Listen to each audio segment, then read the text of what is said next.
안녕하십니까. 백그라운드 아트웍스 이삭 김동규입니다. 일단 저희 하는 일을 간략하게 좀 설명을 드릴게요. 뭐 이런 거 합니다. 미술 구독 서비스 하고 있고요. 요지는 이런 겁니다. 매일 밤 11시에 이제 미술 작품 하나와 이제 관련된 글들 뭐 이런 것들을 컨텐츠로 말아서 이제 저희 전용 앱으로 핸드폰으로 쏴드립니다. 근본적으로 이제 큐레이션이죠. 큐레이션.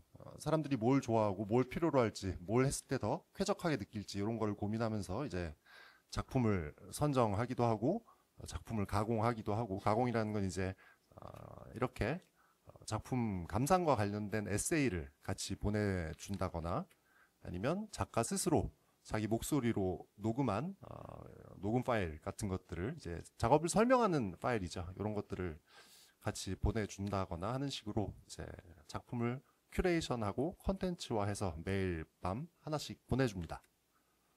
뭐 감상 주제도 계속 바뀌고요. 좋은 작가들 많이 있고요. 친구들도 많습니다. 이제 저희가 이제 작가 컨택을 저희가 직접 하는데 계속 하다 보니까 약간 이제 작가 풀이 편향될 수 있잖아요. 그래서 이런저런 미술 공간들이랑 이제 협약을 맺어서 이런 공간들, 뭐 오웨이오웨이라든지 뭐 팩토리2라든지 이런 갤러리들에서 추천한 작가들로 이제 저희가 소개를 하기도 하고. 반응입니다. 좀 부끄러운데 실제 반응입니다. 저희가 쓴 게 아닙니다. 매일 밤 11시에 행복.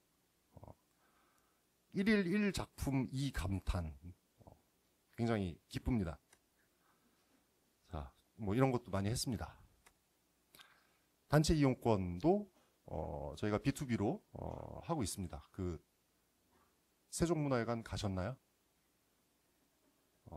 26년도에는 저희와 함께 해주시면, 아까 보니까 그 밀리랑도 같이 하고 롱블랙도 같이 하시던데. 자, 해서 큐레이션해서 컨텐츠화해서 쏴준다. 요게 골자고요. 오늘 발표 주제는 큐레이팅과 큐레이션이라는 두 개의 개념을 가지고 얘기를 좀 해보겠습니다. 그 뭐 단순히 디지털 구독이라든지 구독 경제에 대한 얘기들을 이제 많이들 하실 것 같아서 이제 미술 작품을 디지털화해서 컨텐츠로 구독한다는 게 대체 뭘 의미하는 건지를 중심으로 빠르게 발표해 보겠습니다. 자, 큐레이팅. 대상을 선별하고 맥락을 구성하여 새로운 의미와 경험을 창출하는 창조적 기획 행위. 자, 여기서 대상이라는 거는 미술 작품을 얘기하는 거겠죠. 그리고 맥락을 구성한다. 자, 이런 거 이제 전시 가시면 왜 전시 주제 같은 거 있지 않습니까? 전시 기획의 주제 같은 것들, 이런 게 이제 맥락을 구성한다라는 의미겠죠. 근데 여기 흥미로운 거는 현대적 의미의 큐레이팅 개념은 1960년대 경에 대두됐다라고 이야기를 합니다. 그럼 그 전에는 큐레이팅은 없었나? 큐레이팅은 누가 합니까? 큐레이터가 하죠. 그럼 그 전에는 큐레이터는 필요 없었을까요? 미술 작품을 감상하는 데 있어서? 한번 살펴보겠습니다. 자, 이런 미술 있죠. 이거 유명한 미술입니다. 동굴벽화, 선사시대 때 라스코 동굴벽화고 기원전 16,000년경. 자, 왜 이런 걸 그렸느냐? 뭐 여러 가지 설이 있는데 소를 잡고 싶다, 사냥이 잘 됐으면 좋겠다라는 기원을 담고 그런 주술적인 의의를 가지고 그렸다라는 썰도 있고요. 아니면 이 사냥감들에 대한 정보를 교육하기 위한 시각자료다라는 썰 같은 것도 있습니다. 근데 동굴벽화라는 거는 선사시대인들한테 뭐죠? 갤러리인가요? 화이트 큐브 뭐 이런 거 아니죠. 높은 확률로 사는 집입니다. 이제 뭐 거기에 있는 조개 껍데기라든지 동물 뼈 이런 것들로 이제 아마 선사시대인들이 동굴에서 살았을 것이다, 부족 단위로 뭐 이런 얘기들을 하죠. 뭐 이런 겁니다. 삼촌이 와서 막 그리는 거예요. 벽에다가 소를 막 그리면서 조카한테 요거 뿔 위험하다, 받치면 진짜 큰일 난다, 근데 얘 맛있다, 하이 리스크 하이 리턴이다, 뭐 이런 교육적인 기능을 수행하기 위한 시각자료였을 것이다 라는 썰도 있고요. 어쨌건 선사시대의 미술이라는 거는 집에 있는 거예요. 집, 생활공간, 뭐 부족 단위가 됐건 어쨌건 생활공간에서 자연스럽게 마주치는 게 그냥 그림입니다. 큐레이터가 있을 필요가 없죠. 자, 조금 땡겨와 볼게요. 자, 그리스의 미술 작품입니다. 이거 어디에 있었을까요? 이게 발견된 거는 15세기쯤에 발견됐는데요. 그 어떤 농부가 자기 이제 경작지 이제 개간하다가 우연히 발견됐어요. 그래서 인류학자들이 들어가서 싹 발굴을 해보니까 여기가 그리스 시대 목욕탕, 이었다고 합니다. 그리스는 이제 수도 시설이 굉장히 잘 돼 있기로 유명했죠. 그리고 그리스의 목욕 문화라는 건 독특합니다. 그 당대 귀족들이 모여서 이제 철학이라든지 수학이라든지 다 벗고 그런 거 얘기를 하는데요. 아주 중요한 공공장소죠. 그래서 목욕탕에 놓여 있던 작품입니다. 제목은 라오콩 문상인데 그리스 신화의 어떤 영웅적인 인물입니다. 이게 목욕탕에 있다 보니까 왠지 때 미는 것 같이 보이기도 하는데 어쨌건 그리스 미술은 이런 데 있는 겁니다. 큐레이터가 있을 수가 없습니다. 어차피 그리스의 모든 미술은 그리스 신화적인 사고방식을 가지고 제작되고 어딘가에 놓입니다. 자, 더 땡겨 볼게요. 중세입니다. 중세의 미술 작품은 교회에 있습니다. 교회에 있고 한번 상상해 보면 봉건 시대 때 일주일 내내 일하다가 노예들이나 농노들이나 이제 평민들이 딱 한번 교회 가면 이제 이런 감각 샤워를 느낄 수 있는 거예요. 가면 빛이 쫙 들어오고 색깔 쫙 들어오고 막 성령님이 임하시는 거죠. 눈물이 팍. 요즘으로 치면 이제 막 그 VR이나 아니면 4DX 이런 정도의 그 신기술이랄까요? 그래서 교회 가면은 이제 미술 작품 볼 수 있는 겁니다. 큐레이팅 어딜 큐레이팅을 합니까? 성경 말씀으로 이제 표현하는 것이 미술이지. 자, 요 세 가지 케이스들을 보면 공통점이 있습니다. 자, 어떤 공통점이 있을까요? 뭐 물론 양식적으로는 다 다르지만 자, 두 가지 공통점이 있는데요. 셋 다 공공장소에 놓입니다. 집이거나 목욕탕이거나 아니면 교회거나 그리고 셋 다 어떤 당대의 그 지역의 가장 대표적인 공공적인 가치를 표방합니다. 예를 들면 이 선사시대 동굴벽화 같은 경우에는 어떤 공공적 가치를 수행하고 있습니까? 생존, 먹고 사는 거. 그죠? 선사시대인들한테는 그게 가장 중요한 문제였겠죠. 자, 두 번째, 자, 그리스 특유의 영웅적인 인간상이라는 가치관을 표현하고 있죠. 자, 세 번째, 기독교적인 공공적 가치관입니다. 중세 하면 기독교죠. 자, 그런데 오늘날 우리는 이런 데서 미술을 보고 있습니다. 자, 화이트 큐브라고 하죠. 뭐 편하게는 갤러리라고 표현하기도 하고 여기가 공공적 가치를 수행하고 있는 공공장소는 아닌 것 같습니다. 여기는 아마도 미학적 가치를 목표로 삼고 있는 중성적 장소에 가깝죠. 물론 작품이라는 프레임 안쪽에서 벌어지는 일은 그 미학적 가치는 작가가 책임집니다. 작가, 이걸 그린 사람, 제작자가 책임지는 거지만 이 중성적인 장소에다가 미학적 가치를 재구성해서 넣는 사람은 큐레이터입니다. 큐레이터. 그러니까 근본적으로 현대의 미술 작품이라는 거는 예전 사실 인류사의 99%의 시간 동안 있었던 공공장소에 있었던 미술이랑은 굉장히 다른 아주 특이한 현상입니다. 오늘날의 미술이라는 거는. 자, 큐레이터가 그 일을 진행을 합니다. 자, 큐레이터의 어원은 지금 쓰지 않는 단어기는 한데 고대 이제 히라버로 쿠라레라는 단어가 있습니다. 돌보다, 관리하다, 치료하다 뭐 이런 뜻인데요. 현대 영어로는 큐어, 케어 이런 거의 어원이기도 합니다. 자, 그럼 큐레이터가 누구를 돌보고 관리하고 치료하는 걸까요? 자, 이런 상황을 한번 살펴보겠습니다. 폼페이 신전입니다. 폼페이 신전은 그리스의 신전이었고 화산지대에 있었어요. 그리고 그리스는 다들 아시다시피 신탁 통치를 했습니다. 신탁 통치라는 거는 신이 나라에 중요한 일이 있을 때 그런 것들을 이제 조언을 주고 도움을 준다. 뭐 이런 겁니다. 자, 어떻게 그게 가능하냐? 이렇게 가능합니다. 이게 이제 신탁 통치에서 벌어진 어떤 장면을 그림으로 표현한 건데, 자, 상황이 좀 심상찮죠? 일단 가운데 저분이 상태가 많이 안 좋습니다. 이분이 오라클이라고 하죠. 무녀입니다. 무녀. 무녀가 이제 신의 계시를 지금 받고 있는 장면입니다. 벌써 눈이 갔죠.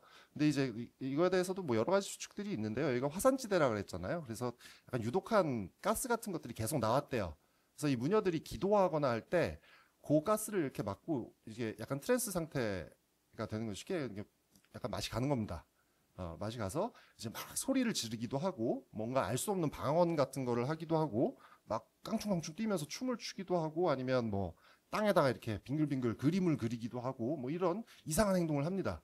이상한 행동을 하고 이것이 댄스 발라드설이라고 우리가 지금 하고 있는 모든 예술들이 고대 이 제사장이나 무녀들의 이런 행동들이 그 우리의 예술의 근본이다. 뭐 이런 학설도 있고 한데요. 자, 뭐 이분이 아무튼 지금 그 신탁을 받고 있습니다. 자, 그러면 옆에 사람들은 지금 뭐 하고 있을까요? 보좌하고 있죠. 보좌하는데 저 왼쪽에 있는 사람이 좀 이상합니다. 이 사람 뭐 하고 있을까요? 표정 약간 열받는데 이 사람 지금 적고 있습니다. 지금 무녀가 하고 있는데 뭘 적고 있어요. 뭐라고 적고 있냐면 내년 여름엔 비가 많이 올 거니까 준비하도록 해라 이렇게 적는 거예요. 사제들입니다. 사제들이고 신관이라고도 하죠. 이 사람들이 무녀가 하는 알 수 없는 그 이상한 행동들을 해석을 해서 신탁, 정치를 하는데 도움이 될 수 있는 메시지로 바꿔놓습니다. 뭐 오늘날 우리가 생각하기에는 약간 사짜 느낌 나기도 하지만 어쨌건 실제로 그런 식으로 국가가 운영이 됐다고 합니다. 사제와 무녀의 관계를 자 이렇게 한번 얘기해 볼 수 있을 것 같습니다. 자 무녀가 방언을 합니다. 알 수 없는 언어로 막 소리를 지르기도 하고 뭐 이렇게 해요. 그러면 사제가 쿨하래 치료합니다. 무엇을? 무녀의 언어를. 그러면 일상 언어. 내년 여름엔 비가 많이 올 거야 라는 일상 언어로 바꿔서 그거를 군중들한테 전해줍니다. 일상 언어로 그게 변환이 되어야지 군중들은 이해할 수 있기 때문에 자, 요 구조를 이렇게 한번 치환해 볼까요? 자, 예술가는 예술 언어를 통해서 뭔가를 표현합니다. 근데 예술 언어라는 것이 뭐 그렇지 않은 경우도 있겠습니다만 파인 아트 같은 경우에 특히 좀 난해하거나 이해하기 힘든 어떤 것으로 이제 여겨지기도 하죠. 그러면 그 예술 언어를 큐레이터들이 일상 언어로 이제 해석을 한다거나 아니면 맥락을 부여합니다. 그러면 그것을 관객한테 전시회 관객이라는 거죠. 관객한테 전해주는 거죠. 이런 상황을 한번 볼까요? 자, 이거 유명한 그림이죠. 잭슨 폴록의 액션 페인팅입니다. 저도 작가인데 예를 들면 제가 집에서 이걸 막 이렇게 하고 있었어요. 하면 이제 우리 아버지가 와서 아버지는 문외한이거든요. 그래서 미친놈 이러겠죠. 또 저런다. 그때 이제 큐레이터가 딱 등장하는 겁니다. 큐레이터가 등장해서 아버님 하면서 딱 바스키아 그림을 옆에다 놓는 거죠. 낙서와 미술이라는 관점에서 한번 저거를 한번 보시면 어떨까요? 그럼 우리 아버지가 그렇구나. 낙서도 미술이 될 수 있구나. 이렇게 이해가 되는 겁니다. 지금 아주 단순하게 설명드리는 거예요. 뭐 이렇게 이해할 수도 있어요. 큐레이터가 아버님 하면서 고흐 그림을 옆에다 딱 갖다 놓고 그럼 우리 아버지가 동규가 실존적 고뇌가 있었구나. 이렇게 이해하는 거죠. 아버님 하면서 칸디스키 그림을 갖다 놓으면 이게 지금 시각적으로 음악적인 걸 표현한 거구나. 그러니까 언어가 이렇게 강력합니다. 자, 요거 제가 그린 그림인데요. 이거 뭘까요?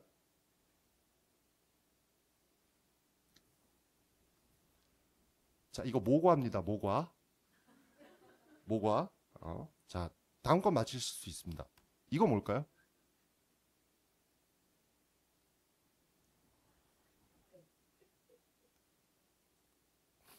죄송해요. 뭐라고 대답을 하셔도 틀렸다 그럴 거기 때문에 제가. 이거 일장기입니다. 일장기. 자, 이거 뭘까요? 이제 대답 안 하셔도 됩니다. 이거 그냥 하얀 화면에 까만 픽셀입니다. 자, 그러니까 이미지라는 게 속성이 그래요. 그 언어가 이미지의 의미를 부여하는 데 있어서 굉장히 강력한 힘을 가지고 있습니다. 그래서 이 중성적인 장소에다가 미학적인 가치를 재구성해서 넣는 사람들을 이제 큐레이터라고 하고 그 사람들이 하는 일이 큐레이팅이죠. 자, 그러면 큐레이션은 뭘까요? 큐레이션이란 단어는 우리 이제 구독 경제 얘기 계속하고 있는데 구독 문화가 생기면서부터 좀 많이 유행하고 있어요. 자, 둘 다 창작물 매개 방법론이라는 건 같습니다. 그리고 쿨하래 같은 어원을 갖고 있어요. 근데 용법이 달라요. 약간 화용론적으로 접근을 해야 되는데 예를 들면 이런 식입니다. 큐레이팅은 예술을 큐레이팅하다 이런 식으로 쓰입니다. 그리고 큐레이션은 콘텐츠를 큐레이션하다 이런 식으로 쓰여요. 그냥 쓰임이 그렇게 달라요. 자, 이건 뭐 영어 시간은 아니지만 두 단어를 조금 문법적으로 분석을 해보면 큐레이팅, 뭐 한국식으로 동명사라고 하죠. 큐레이트 하는 중, 뭐 이렇게 해석을 할 수도 있을 것이고, 자, 과정 중심입니다. 그리고 큐레이션은 그냥 명사형이죠. 결과 중심이고, 자, 그러면 어떤 과정과 어떤 결과를 기대하고 하는 것이냐? 큐레이팅은 미학적, 사회적, 인류학적 담론 형성의 과정 중심입니다. 기존 19세기 한 길게 봐서 19세기 중후반쯤부터 오늘날까지 일반적으로 전시를 한다고 했을 때는 미학적, 사회적 혹은 인류학적인 담론 형성 같은 거를 신경 쓰면서 전시들을 많이 만듭니다. 반면 저희가 BGA가 미술 작품을 큐레이션해서 컨텐츠화해서 여러분한테 쏴드린다라고 했을 때는 더 쾌적한 서비스를 목적으로 한 결과입니다. 그거는 사람들한테 뭐가 더 필요할지, 사람들은 뭐를 더 기뻐할지, 뭐가 결핍되어 있을지 이런 것들을 상상하면서 작품들을 큐레이션하는 거죠. 여기서 담론 형성이라는 것을 주도하는 주체는 사실은 미술계입니다. 미술계, 뭐 씬이라고 하죠. 미술계에서 요즘 유행하는 건 이런 거야, 요즘 유행하는 건 이런 거야 있죠. 요즘 같은 경우는 뭐 AI라든지 뭐 젠더 혹은 뭐 생태 이런 것들이 요즘 많이 다뤄지고 있는 주제죠.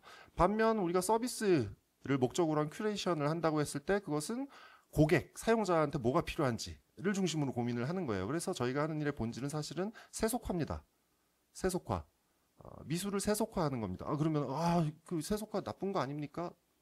라고 생각하실 수도 있겠지만 이렇게 살펴보겠습니다. 자, 중세 모든 그림은 다 성경을 기반으로 하고 있었어요. 성경에 나오는 얘기만 그림으로 그릴 수 있었습니다. 심지어는 교황청에 그림을 검열하는 기구도 있었어요. 근데 이 교황의 권력이 약화되고 르네상스가 오면서 은근슬쩍 귀족들이 자기네도 그려달라 그래요. 그러면서 중세에는 상상도 할 수 없었던 인간을 이렇게 아름답게 그립니다. 세속화됐죠. 세속화됐습니다.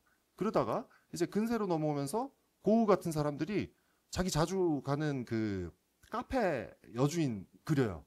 상상도 할 수 없는 일입니다. 엄청나게 세속화됐죠. 그래서 미술사는 어떻게 보면 계속해서 세속화의 역사였을 수도 있습니다. 자, 미술 작품이 놓이는 장소도 성스러운 장소죠. 그러다가 이제 르네상스 이후에 박물관 제도 같은 것들을 국가가 운영하기 시작하면서 이제 국가 주도의 박물관으로 이런 미술 작품 혹은 골동품 같은 것들이 이관되게 됩니다. 자, 세속화되는 거예요. 그러다가 지금은 훨씬 더 사적이고 중성적인 공간인 갤러리 혹은 화이트 큐브로 세속화됐죠. 자, 이게 오늘날 길게 봤을 때 19세기 후반부터 21세기 초반까지 미술계, 전시를 중심으로 운용되는 미술계가 작품을 매개하는 가장 메이저한 방식입니다. 전시. 화이트 큐브에 무언가를 전시한다는 것. 저는 이미 충분히 이렇게 세속화되는데 이걸 어떻게 더 왜 세속화시키려고 하느냐라고 한다면 이제 뭐 전통적인 디자인 방법론이죠. 목표하는 바를 이루려면 문제 설정이 정확해야 됩니다. 저희가 봤을 때 지금 미술계에서 작품을 매개하는 방식에 있어서 몇 가지 개선하거나 노력해야 될 부분이 있다라고 느낀 건 이런 부분들입니다. 작가, 작품, 전시 공간에 대한 정보가 좀 폐쇄적이다. 어디서 누가 전시를 하는지 알 수가 없어요. 그 미술 관련 전공자들의 커뮤니티 혹은 네트워크에서 벗어나 있으면. 그리고 전문성에 기반한 미학적 담론 형성의 권위가 미술계에 있죠. 그리고 그 권위를 바탕으로 작품을 매개하는 언어를 독점합니다. 이게 말이 조금 어려운데 이렇게 생각해 보시면 됩니다. 그 전시장 가면 글 같은 거 있잖아요. 뭐 전시장 잘 안 가시죠? 가면 글 같은 게 있어요. 글 같은 게 있는데 읽어보면 무슨 말 하는 건지 알 수가 없습니다. 많은 경우에. 안 좋은 경우를, 물론 좋은 글들도 있고요. 근데 많은 경우에 무슨 말 하는 건지 알 수가 없어요. 저도 이제 작가인데 첫 개인전에 했을 때 어디 유력한 비평가라고 글을 부탁드려가지고 비치를 해놨어요. 그때 아무것도 모르니까 이제 그렇게 하죠. 고등학교 때 친구가 와서 보더니 작품을 뭐 재밌고 요건 내 마음에 안 들고 요건 좋고 뭐 얘기를 합니다. 근데 글을 이렇게 보면서 야, 이거는 니네들끼리 쓰는 은어 같은 거냐? 이러더라고요. 그러니까 개선할 여지가 있다라는 얘기죠. 그리고 마지막 폐쇄적인 네트워크로 관리되는 콜렉터. 자, 무슨 얘기냐면 이제 갤러리의 실력이라는 거는 갤러리든 이제 그림 파는 게 일이니까 콜렉터들 연락처를 얼마나 많이 갖고 있느냐. 이게 실력이에요. 그리고 그거를 잘 공유하지 않습니다. 그러다 보니까 미술 시장이 더 이제 폐쇄적으로 되는 거죠. 그래서 저희가 설정한 문제 범위에 대한 솔루션은 이런 겁니다. 정보의 폐쇄성을 넘어서서 디지털로 온라인으로 접근성을 높인다. 그리고 두 번째, 세 번째가 굉장히 주력하고 있는 부분인데요. 보편적 감상을 관장하는 컨텐츠로 우리는 미술을 가공한다. 어려운 말, 학제적인 단어, 뭐 개념어, 미학적인 용어 이런 거 안 씁니다. 아까 말씀드렸듯이 에세이를 옆에 붙여서 이제 같이 동봉해서 이제 저희가 컨텐츠를 발행을 한다고 했었는데 지금 이 미술 창작자라는 사람들이 하고 있는 일이 그냥 우리 먹고 사는 일 혹은 하루하루 고민하는 거 혹은 인간으로서 갖게 되는 어떤 고민이나 아니면 감정이나 이런 것들이랑 그렇게 멀지 않은 일이다. 어렵고 이상하고 괴랄한 거 아니다. 라는 내용을 중심으로 콘텐츠화하는 게 저희의 가장 중요한 일입니다. 그래서 일상 언어를 활용해서 작품을 매개하고 그리고 작품 구매를 조금 더 개방적으로 뭐 온라인으로 판다는 얘기죠. 하는 것, 뭐 이런저런 노력들을 하고 있습니다. 그래서 저희 백그라운드 아트웍스는 하루 한 작품의 감상부터 콜렉팅까지 하는 팀이고요. 안드로이드 쓰시면 그 플레이 스토어, 애플 쓰시면 앱 스토어 들어가시면 바로 다운 받으실 수 있습니다. 감사합니다.